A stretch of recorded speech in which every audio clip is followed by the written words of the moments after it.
He grew up in the quiet edge of a crowded neighborhood where most people were too busy working, worrying, or hurrying to notice little things. But he noticed everything.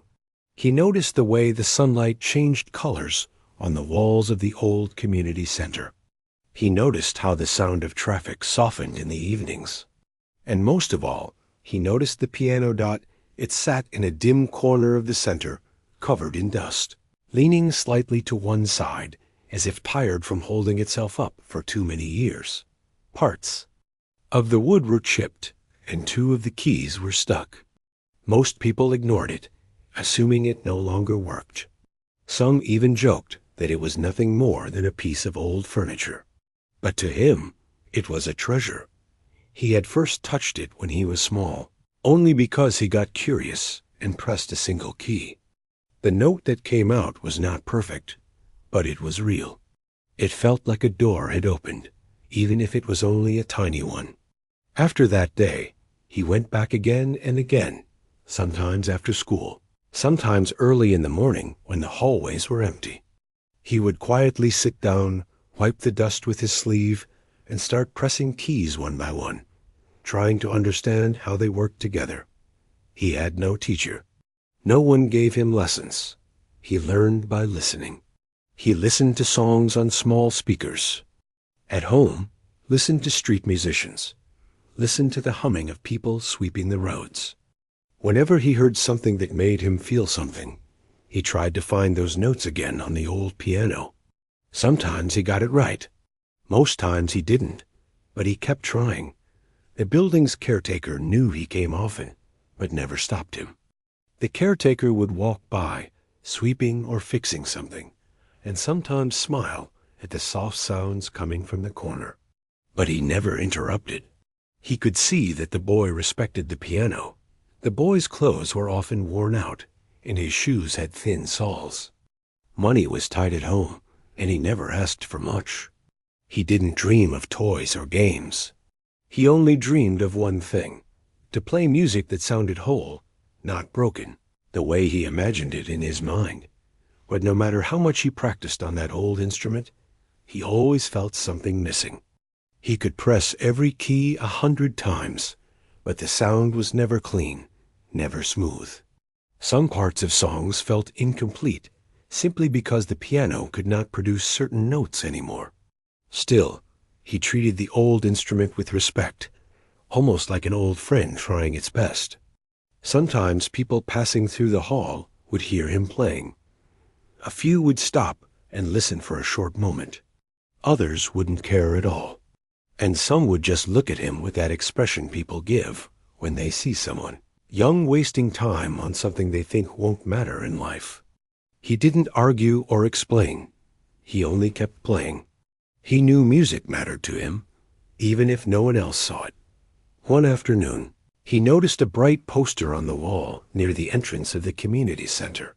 It showed a large hall, shining lights, and a beautiful grand piano. The word said that a special cultural event was happening at the town hall nearby. It was an open event, meaning people could walk in and see different activities, art displays, performances, even a chance to try musical instruments. His eyes stayed fixed on the picture of the grand piano. Its keys looked perfect, untouched, glowing under the lights. He could not remember the last time he had touched something new. The thought of even placing his fingers on keys that worked properly made his heart beat faster. He read the poster again and again. There was no rule saying who could or couldn't come. It was open to everyone. The idea felt too big to believe, but he decided he would go. He spent the next few days thinking about it while practicing on the broken piano. Every note he played reminded him why he needed to try. He wanted to know how his music would sound if nothing held him back. He wanted to hear the songs inside his mind come out clearly, the way he imagined them. He told no one about his plan, not because he was hiding it, but because he didn't want anyone to tell him not to bother. He had heard enough people say things like, "These events are not for kids like you," or "They won't even let you near the piano." He didn't want those words to plant doubt in his mind. He wanted to walk in with hope, not fear. On the morning of the event, he woke earlier than usual. The air outside was cool, and the streets were just starting to get busy.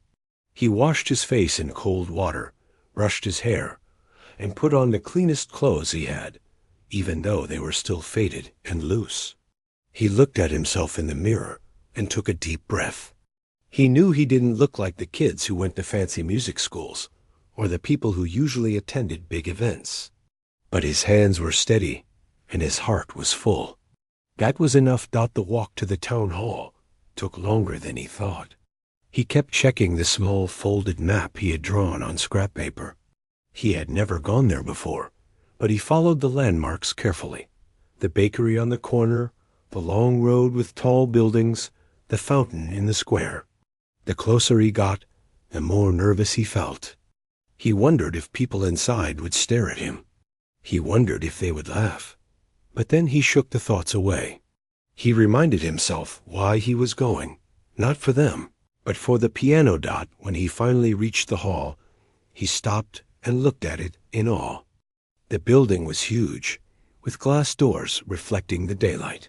People were walking in, dressed in neat clothes, talking happily. He stood at the bottom of the steps for a moment, gathering courage. Then he walked up slowly, step by step, telling himself he had every right to be there. Inside, the hall was even larger than he imagined. Lights hung from the high ceiling, and soft music played through speakers. People moved from one booth to another, looking at paintings or watching small performances. Everything felt warm and bright, almost magical to him. But his eyes searched for only one thing. When he finally spotted the grand piano on the stage area, he stopped walking. It was beautiful. The surface shone like it had never been touched by dust. The keys looked perfect. The bench was clean and steady. For a few seconds, he forgot where he was. He only stared, feeling like he had stepped into a dream he didn't want to wake from. Before he could move closer, he felt a tap on his shoulder. A staff member stood behind him, looking down at him with a puzzled expression. The man asked if he was lost or if he needed help. The boy shook his head and said softly that he only wanted to try the piano, just once. The staff member looked at him, then at the piano, and back at him. He didn't say yes or no. He simply sighed and walked away, leaving the boy unsure what that meant. He gathered his courage and took a single step forward, then another. Every part of him wanted to sit at that piano and play. But he could already feel eyes turning toward him, some curious, some confused, some amused. He didn't stop. He kept walking slowly, one careful step at a time, closer to the piano he had been dreaming of for years. The sound of the crowd around him faded in his ears. He wasn't thinking about the size of the hall or the people watching. He wasn't thinking about the clothes he wore or the comments he might hear. He was thinking only about the music waiting inside him, the music he had carried for so long. And for the first time in his life, he felt like he was walking toward something he truly belonged to, even if no one else believed it yet. He stood close to the stage, still unsure if he was even allowed to touch the piano. The people around him walked with confidence, stopping at tables, laughing, showing each other small art pieces, or trying different instruments. They belonged there. At least, that's how it looked to him. He kept his hands in his pockets and stayed near the edge so he wouldn't block anyone's way. But his eyes stayed fixed on the piano like it was the only thing in the whole building. He tried to gather the courage to go up the steps. They weren't tall steps.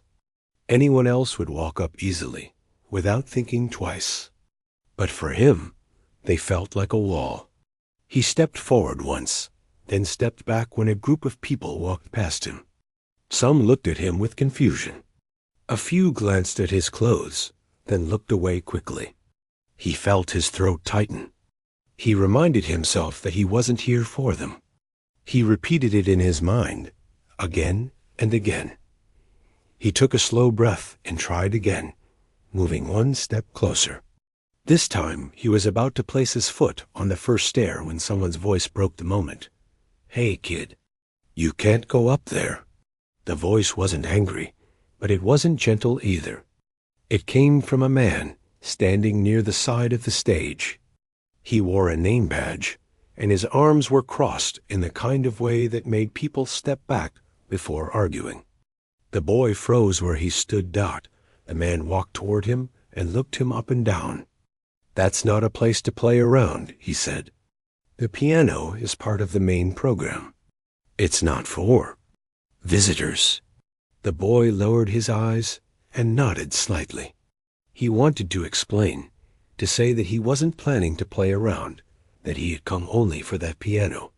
But his voice felt stuck, and he couldn't push out the words. He stepped back, and the man turned away. But as soon as the boy moved aside, a group of people standing nearby started whispering. Their voices weren't quiet enough. Why would he even think he could go up there? One of them said, "He probably doesn't even know how to play." Another chuckled. "Maybe he just wanted to touch it for fun."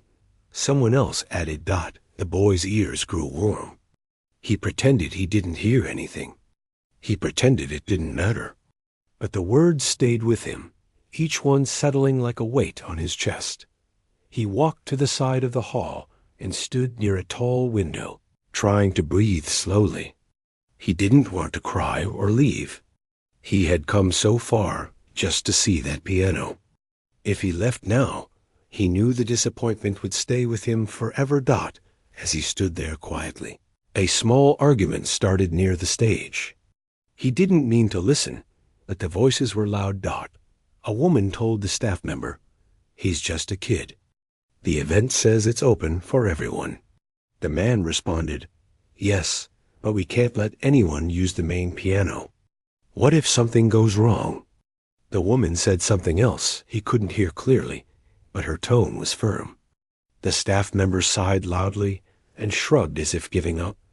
The boy didn't know they were talking about him until the woman walked toward him. She approached slowly so she wouldn't scare him. She didn't smile in a childish way or tilt her head like she was trying to act sweet. She simply stood in front of him, hands folded calmly. "Did you come here for the piano?" she asked softly. He hesitated, then nodded. Double quotes, "Do you want to play it?" She asked. He swallowed. "Just once," he whispered. Her eyes softened.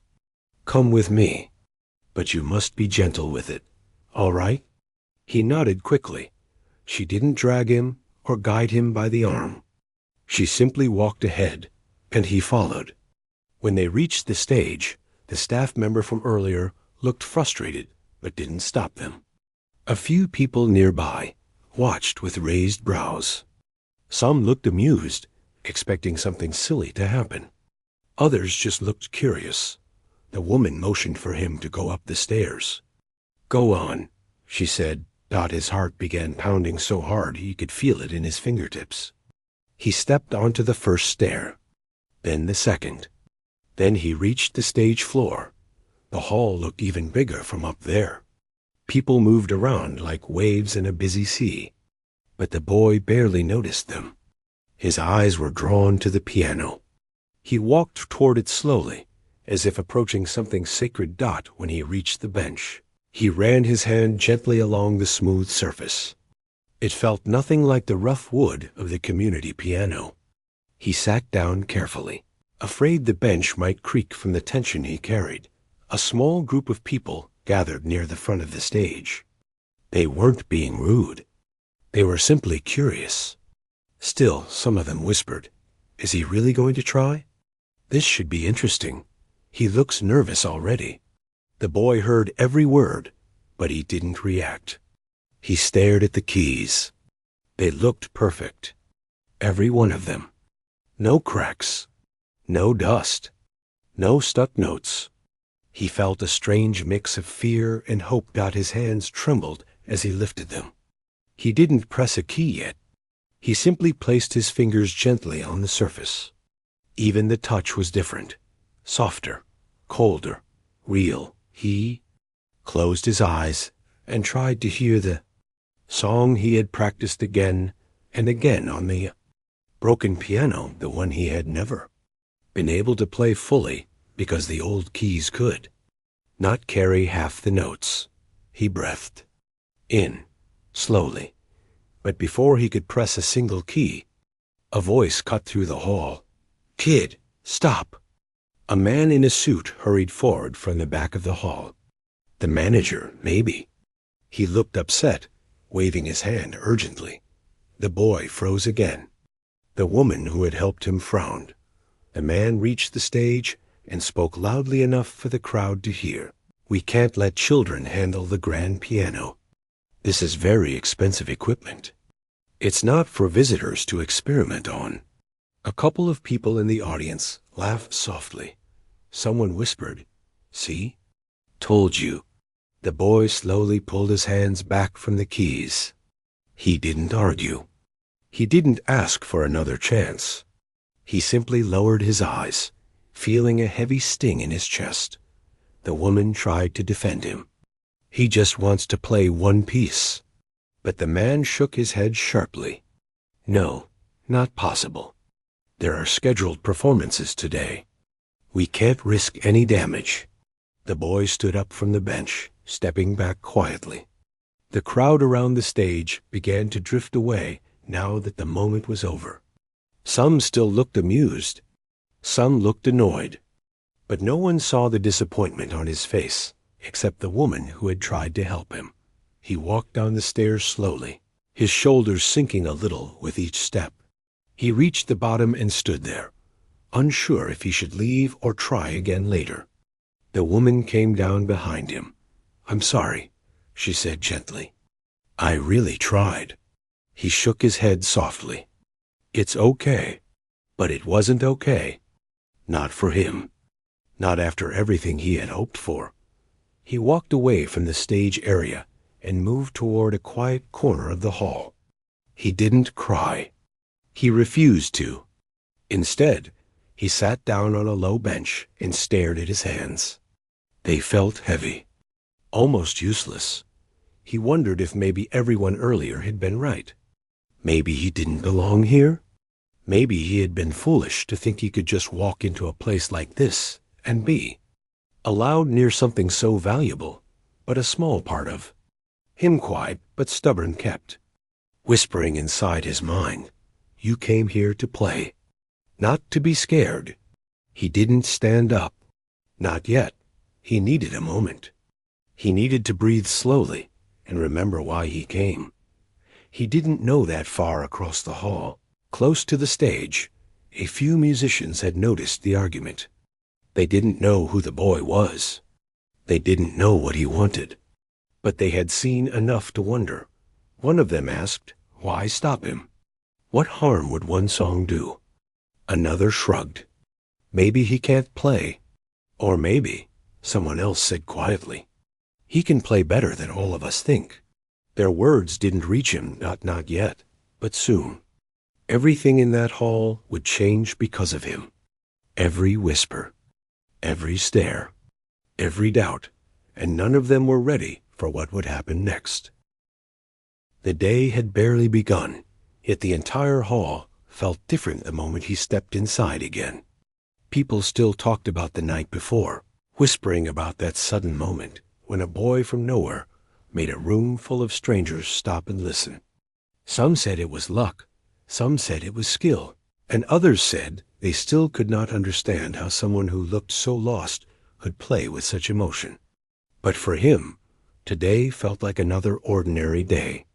His clothes were the same. His shoes were the same. And his life outside the hall had not changed at all. He reached the corner where he usually stayed. It was the same quiet spot where the workers sometimes kept old boxes and cleaning tools. Most people walked past it without ever looking. But he liked it because it was calm and no one bothered him there. He set down the small bag he always carried, the one that held the few things he owned. The bag was worn and torn in places, but it had been with him for a long time, and he treated it carefully. When he looked around, he noticed more people in the hall than yesterday. Some carried expensive coats. Some held small notebooks. A few seemed to be discussing something important. He could not understand their words clearly, but he knew they were preparing for another event. This place always had events. He liked watching the people, even when they ignored him. There was something comforting in seeing life go on around him. But today, the eyes that once simply passed over him now stayed a little longer. Some people stared as if trying to remember where they had seen him. Others whispered behind their hands when he walked by. He was not used to this kind of attention. For most of his life, people rarely noticed him unless he was doing something wrong. He kept his head low and moved carefully, not wanting to disturb anyone. The piano stood on the stage like it always did. Its dark, polished surface reflected the lights above. Yesterday, he had touched it for the first time, and even now he could still feel the keys under his fingers. He had dreamed of playing such a piano for years, but dreams always felt too far for someone like him. Yet the sound he made yesterday was real. It still echoed in his head. As he stood there staring at it, an older man approached him slowly. The man wore a long coat and carried a clipboard, and he had a calm way of walking that made him seem important, but not unkind. He looked at the boy for a moment before speaking. "You're the one from yesterday, aren't you?" The man asked. The boy nodded without saying a word. He had learned long ago that speaking too much often brought trouble. His silence was not rudeness, it was survival. The man gave a small smile. "People are talking about you. That doesn't happen often around here." The boy didn't know how to answer, so he simply lowered his gaze. The man seemed to notice his discomfort and softened his voice. "You play very well. Do you know that?" He shook his head gently. No one had ever told him something like that before. The only piano he had touched before yesterday was an old, broken one at a small shelter, where some keys were missing and the pedals didn't work. But he used to sit at it for hours, teaching himself by listening, by feeling, by trying again and again. The man continued, "There's going to be a rehearsal today. Some important guests will be here. They might want to hear you again." Hearing that made the boy's heart jump. He didn't know if it was excitement or fear. Maybe both. Yesterday, he played because no one expected anything from him. But today, people were watching. That thought alone made his hands feel cold. Before he could respond, a group of young performers entered the hall. They wore matching clothes and held folders of music sheets. They laughed loudly among themselves. Some of them stopped talking when they saw him. A few smirked. One whispered something to another, and they both laughed. He tried not to react, but the old feeling returned, the feeling of not belonging anywhere. The older man noticed this too. "Pay no attention to them," he said quietly. "People often laugh when they don't understand something." The boy didn't know if that was true, but he appreciated the attempt to comfort him.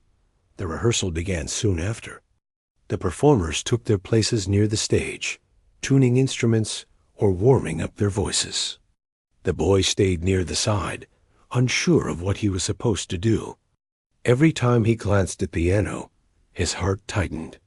He wanted to play, but he didn't want to embarrass himself. Or worse, insult the people who belonged here.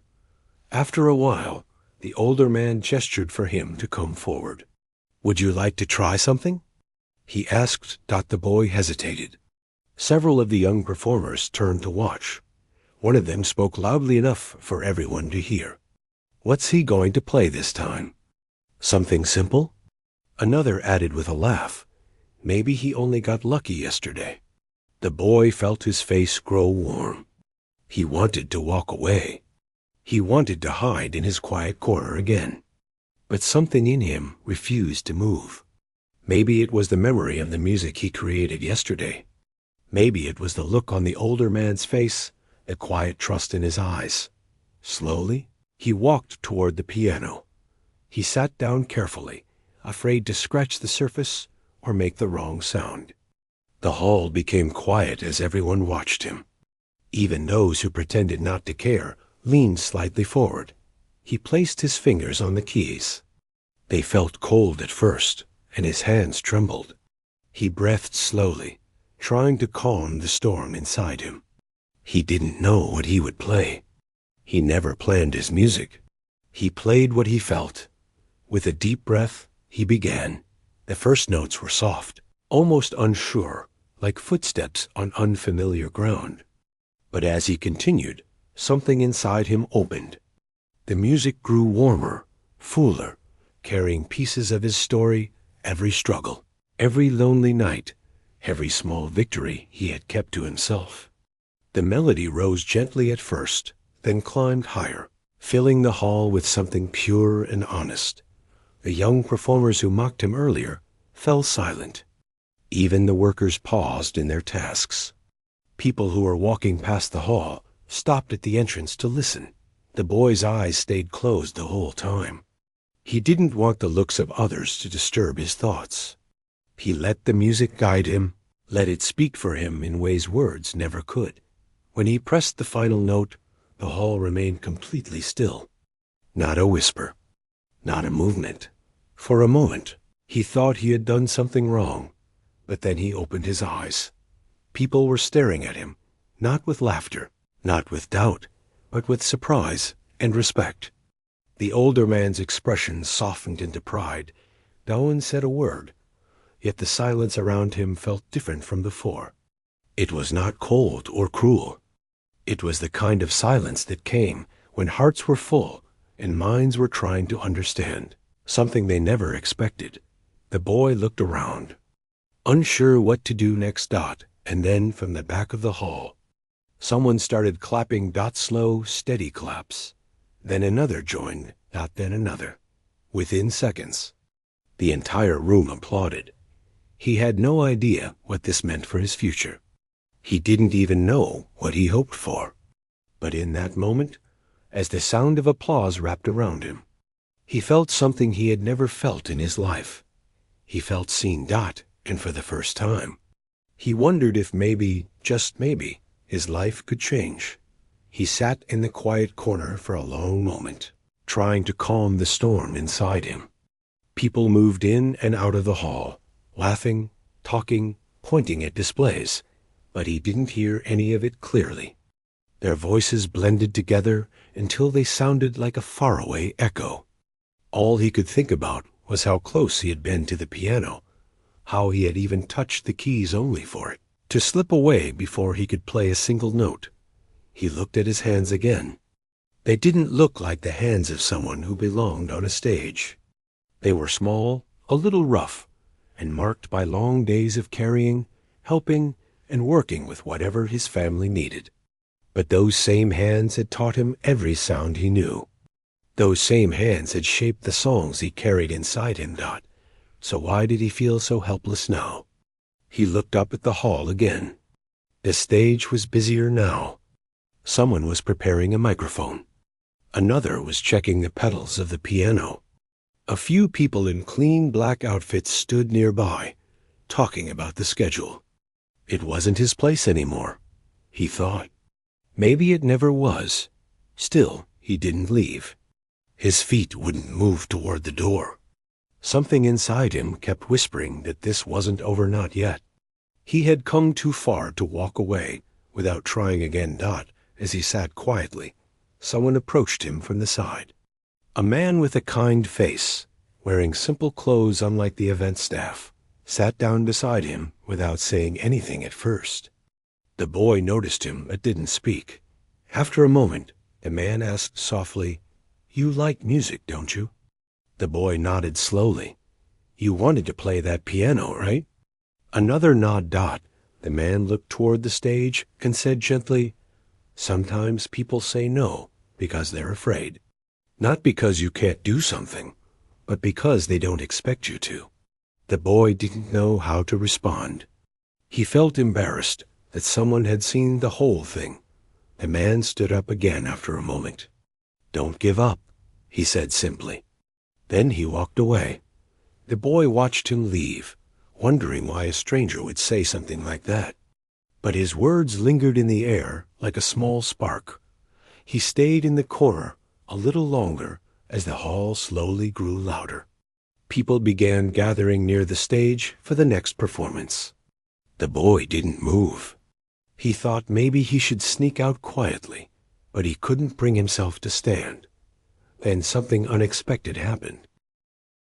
The applause echoed in the hall, but the boy didn't move. He stayed seated at the piano, letting the sound wash over him. It felt strange, almost unreal, like a dream he didn't want to wake from. The faces around him were filled with surprise and admiration, but he barely recognized any of them. All he could feel was the music and the strange, warm sensation of being noticed for something he loved. A few of the young performers, who had mocked him yesterday and during the rehearsal, were now standing in silence. They shifted from foot to foot, exchanging glances. Some looked embarrassed, while others seemed impressed. One whispered to another, "I can't believe it. He actually played that." The older man from yesterday stood off to the side, smiling quietly. He didn't clap, didn't cheer, just observed. His presence felt calm, reassuring, like a shield against the nerves that still lingered in the boy's chest. The boy took a deep breath and lifted his hands from the keys. He didn't stand up immediately. He wanted to remember this moment, feeling of having given something real to people who didn't expect it, the way the music had filled the hall, and the way people had listened. He felt a small smile creeping onto his face, though he didn't realize it at first. One of the staff members approached cautiously, looking unsure of what to say. "That was remarkable," the staff member finally admitted, almost reluctantly. I didn't expect anyone to play like that." The boy nodded silently. He didn't need to explain anything. The music had already spoken for him. A few of the audience members began stepping closer. Their expressions were a mix of disbelief and wonder. Some whispered to each other, trying to understand how someone so young, so ordinary-looking, could create such a sound. One older woman, who had been watching from the balcony, came down slowly and said, "You have a gift." That was beautiful. The boy looked up briefly, his eyes meeting hers for a moment before returning to the piano. He wasn't used to compliments, and he didn't know how to react. He simply nodded. Nearby, the young performers were talking quietly among themselves. "We should have practiced harder," one said. Another added, "I didn't know anyone could make it sound like that." The boy listened to their words without judgment. He didn't care about comparisons or competition. He cared about the music and the feeling it gave him to share it, even if only for a short moment. The older man walked toward him again. "Would you like to try another piece?" he asked softly. "Only if you want to." The boy hesitated. He felt the pressure of everyone's eyes on him, but he also felt something stronger, the pull of the piano, the need to play what was inside him. He nodded slowly. He began with a gentle melody, soft and flowing, letting each note breathe. The hall grew quiet again, as if holding its breath. People who were talking stopped mid-sentence. Even those who were passing by paused to listen. His music wasn't loud or flashy, but it carried emotion, honesty, and a story only he could tell. A small group of musicians in the back recognized the complexity of what he was playing. They whispered to each other, impressed by the depth and control. "He has technique," one said, "and heart. I can hear it in every note." The boy's fingers danced across the keys with precision. Each chord flowed into the next naturally. There was a rhythm to his playing that felt alive, not forced or rehearsed. It was music shaped by experience, by practice on an old broken piano, by years of longing and quiet determination. As he continued, the expressions of the audience changed. Faces softened, mouths fell slightly open, and eyes glistened. Some people wiped their eyes discreetly. The music seemed to touch something deep inside them, Something they hadn't realized was waiting to be reached. The boy lost himself completely in the music. He didn't think about the people, the applause, or the praise. He only thought about the sounds he wanted to create, the feelings he wanted to express, and the story he wanted to tell through the piano. Hours could have passed, or maybe just minutes, he couldn't tell. Time seemed to stretch and bend as he played. The room no longer existed as separate people moving and talking. It became a single space where the music floated, carried, and filled every corner. When he finally finished, the last note lingered in the air, vibrating softly. He let it fade naturally, not forcing silence, but allowing the sound to breathe its last breath. Then he slowly lifted his hands and placed them in his lap. A hush fell over the hall. People were stunned. No one moved. No one spoke. It was as if they were trying to process what had just happened, to understand the depth of what they had witnessed. Then, slowly, one person clapped. A gentle, hesitant clap that grew louder as others joined in. Soon, the applause swelled to fill the entire hall, growing from whispers to cheers. People were on their feet, clapping, cheering, calling out praises. The sound was overwhelming, but the boy didn't panic. He simply sat, letting it surround him. Some of the young performers approached him now, no longer mocking. One extended a hand. "I didn't know anyone could play like that," they admitted. Another said, You've inspired me. I want to try harder." The older man nodded approvingly. "You've done well, very well." The boy felt a strange mix of emotions, pride, relief, and a small, quiet joy he had never known. He realized that music could open doors, not just for himself, but for others who were willing to listen. He also understood that the judgment he feared so much was often only a small voice in a larger crowd, and that voice could be overcome by persistence, courage, and honesty. People began taking photos, recording videos, and even some of the staff looked at him with admiration. It wasn't just about the applause. It was about recognition, the kind that touches a person's soul, the kind that tells someone they matter for what they can give, not for what they wear or where they come from. He stood up finally, his legs a little unsteady, but his heart full. He had walked into the hall, unsure if he belonged, uncertain if anyone would listen, and now he had changed the atmosphere of the room completely. The laughter, the whispers, the doubt, they were all gone, replaced by respect and awe. The woman who had helped him before smiled at him proudly. "You did it," she said softly. He nodded, feeling a warmth spread through him.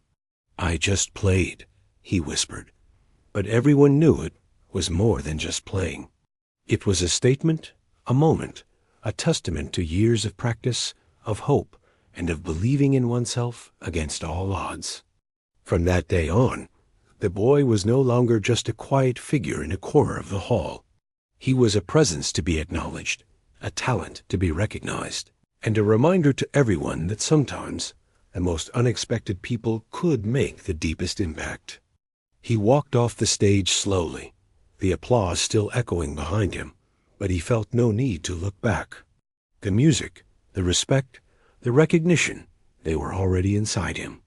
And he knew, finally, that he had a place in a world that once seemed closed to him. After the applause finally settled, the boy sat quietly at the edge of the stage. He could feel the hum of the piano still vibrating through the floor beneath him. His hands rested lightly on the keys, but he didn't play. He just sat and let the feeling of the room sink in. The people who had doubted him, the ones who laughed or whispered, were now smiling, nodding, and looking at him with a mixture of awe and respect. He looked out at the crowd and saw familiar faces from yesterday, some still standing, some returning from other parts of the hall. Their eyes followed him, waiting, watching. He had never felt so many eyes on him in his life, yet he didn't feel scared anymore. He felt seen. That small word carried more weight than any applause could ever give. The older man approached, his steps measured and calm. "People are talking about you everywhere," he said. "They are impressed not just with your skill, but with the honesty in your music. You let your heart speak." The boy looked up at him, unsure how to respond. He had never thought about the honesty in his music. To him, it had always been a way to escape, to express things he could not say. But hearing it put into words by someone else made it real. He nodded softly. A few audience members stepped forward cautiously. One, an elderly woman, held out her hand and said, "Thank you. Your music reminded me of something I almost forgot, the beauty in simple moments. Keep playing, please." The boy didn't know what to say. He simply nodded, feeling a warmth spread through him. A small smile crossed his face, the kind of smile that starts deep inside and slowly rises to the surface. Another young performer approached, this one holding a sheet of music. I didn't know music could feel like that," they admitted. "Could you show me how you practice?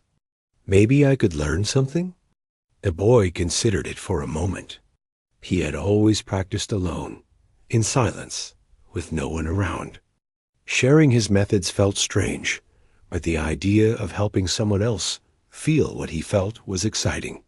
He nodded slowly. "Sure," he said softly, almost like a whisper to himself. The day continued, but everything had changed. People who had ignored him yesterday now made room for him, offering small smiles, sometimes stopping to ask a question about his music, or complimenting him quietly. Even the staff seemed kinder, nodding politely whenever they passed by. The boy realized that a single act, a single honest expression of his talent, could change how people saw him. He found a quiet corner again during a break. The old, familiar hum of life around him didn't feel overwhelming anymore. Instead, it felt alive. He thought about the broken piano back at the community center and how he had learned to create music from limitations. It struck him that the experience of struggle had made him capable of moments like this. The old piano had prepared him for a grand stage, a truth he had not understood until now. Later, the organizers invited him to play again for a small private audience of sponsors and important guests. He walked to the piano without hesitation this time. There were still whispers, but they carried curiosity, not doubt. He sat down, closed his eyes, and let his hands find the keys naturally. The melody he played this time was slower, more reflective, filled with the weight of what he had been through. Each note spoke of quiet nights, long hours of practice, and hope carried through hardship. The small audience listened in complete silence, leaning forward slightly, eyes wide. One woman, who looked like she had never smiled that day, whispered softly to the man beside her, "I feel like I can understand him. Like I know his story through the music." When the last note faded, the room stayed quiet for a moment longer before applause slowly began. It started small, polite, then grew steadily until it filled the room. The boy didn't move immediately. He let the sound reach him, let it resonate in his chest. For once, he felt he had truly given something of himself to others. Something valuable. Something that mattered. The older man approached again, placing a gentle hand on his shoulder. "People will want to know you, hear you again," he said. "If you want, opportunities will come." The boy looked at him, not fully understanding the depth of what that meant. The word opportunity was foreign to him. He had never imagined doors opening in this way. But a small spark of excitement flared inside him. Maybe, just maybe, his life could be different. By the end of the day, the hall was winding down. People had left for their homes or other events, but the impression of his music lingered in the space. Staff members cleaned the stage, yet they did so with a gentleness, as if the piano itself had been touched by something extraordinary. The boy looked at the keys, still gleaming under the lights. He ran his fingers lightly over them, remembering the first time he had touched the broken piano, remembering the struggle, the practice, and the hope that had carried him this far. He walked back to his quiet corner, his heart still racing but calm. He realized that the laughter and doubt from the previous day were gone, not because people were forced to believe in him, but because he had proven himself through honesty and persistence. He didn't need to seek approval. It had come naturally as a response to the truth he shared through his music. That evening, as he left the hall and walked through the streets toward home, he felt a strange sense of completeness. He didn't have fancy clothes or new shoes. He didn't have money or recognition beyond this day. But he had something far more precious, a confidence rooted in his talent and determination. The music he carried in his heart had found its voice, and in doing so, it had changed the way others saw him, and more importantly, the way he saw himself. He thought about the old community piano and the long hours he had spent there. The dust, the broken keys, and the solitude of that corner had shaped him in ways he had not fully understood. They had prepared him for a moment like today, showing him that perseverance and dedication could create beauty, even in imperfect circumstances. He also thought about the people he had met, the woman who gave him a chance, the older man who encouraged him, the curious audience members who had listened with open hearts. He realized that kindness and belief from others, even in small doses, could nurture talent and courage. It was a lesson he would carry for the rest of his life. When he finally reached home, he quietly placed his bag down and looked at the small space where he kept his few belongings. He smiled softly, a full, calm smile, and sat down at the old piano in his home, the one he had practiced on for years. He played softly, not for an audience, not for recognition, but for himself. Each note felt familiar, comforting, like an old friend who had waited patiently for this day. And as he played, he realized that nothing could ever take this feeling away. The applause, the recognition, and even the doors that had opened today were gifts. But the true reward was the music itself, the ability to express, to feel, and to connect. That power was his, and it would stay with him wherever he went. He continued to play, letting each note echo his journey, from the quiet corners of his neighborhood to the grand stage, from whispered doubts to open admiration. And in the music, he found not only his voice, but a promise to himself, to keep playing, to keep dreaming, and to never let anyone else define the limits of what he could become. That night, as the city slept, a young boy sat at his piano, playing softly, his heart full of hope, and the world had finally begun to listen.